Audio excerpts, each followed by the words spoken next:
మాజీ మంత్రి పేర్ని నానికి కొల్లు రవీంద్రకి ఏంటి ఈ వైరం? ఎందుకు ఈ ప్రతీకారాలు పగలు మీ ఇద్దరికి ఎక్కడ వచ్చింది? మాకేమన్నా మాదంతా అంటే ఇప్పుడు మొత్తం అంతా మీ ఇద్దరికి మధ్య జరిగినటువంటి వీటి గురించి మాట్లాడుకుంటూ ఉన్నారు.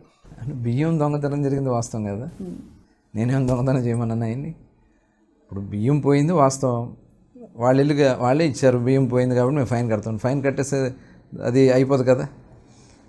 ఇప్పుడు దాంట్లో వాళ్ళు చేస్తున్నారు. గతంలో కూడా వ్యక్తిగతంగా వాళ్ళు వెళ్ళిపోయారు, నా మీద అక్రమంగా కేసు పెట్టించి 50 రోజులు పెట్టించారు. నేనేమి నా కక్ష సాధన నాకు అవసరం లేదు, వస్తే ఇన్ని రోజులు వాళ్ళ రోడ్ల మీద తిరగరు. కానీ అట్లా కాదు, మాకు డెవలప్మెంట్ మీదే ఉంటుంది.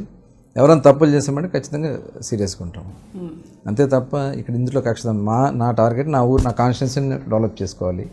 దాంతోపాటు బాబు గారు ఇచ్చినటువంటి బాధ్యతలు ఈ రాష్ట్రం కోసం, ఆ రాష్ట్ర ప్రయోజనాల కోసం మాత్రమే నేను చేయాలి. కాబట్టి ఆ రకంగానే ముందుకెళ్తాము. ఇందులో ఎవరి మీద కక్ష సాధింపు చేయడానికి మేమైతే ఆలోచించేది. అంటే ఎందుకు అడుగుతున్నానంటే, పేర్ని నాని చంద్రబాబు నాయుడిని విపరీతంగా పొగిడేశారు, చాలా బాగా పొగిడారు.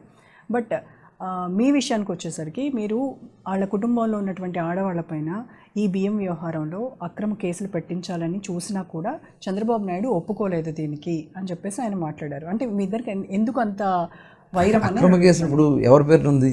ఆయన తప్పు చేశాడు, తప్పు చేసి నేనే, మేము ముందు నుంచి చెప్తా ఉన్నాం.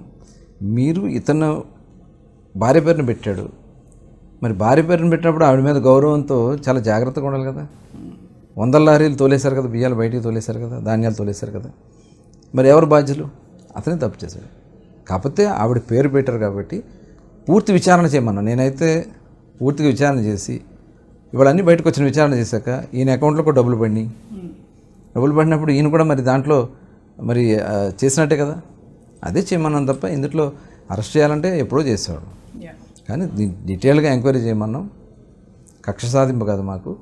ప్రజలకి సందాల్సినటువంటి బియ్యాన్ని బొక్కేసి వీళ్ళు దొరల్లాగా రోడ్ల మీద తిరిగి ఇంకా ఎదురు విమర్శిస్తున్నారంటే అసలు ఏమనాలి వీళ్ళని? ఎందుకంటే సిగ్గు చేటి ఇంకోటి ఉంటుందా? సిగ్గు లేకుండా రోడ్ల మీదకి వచ్చి మాట్లాడుతూ ఉన్నారు. ఇంకా అంతా చూస్తాం.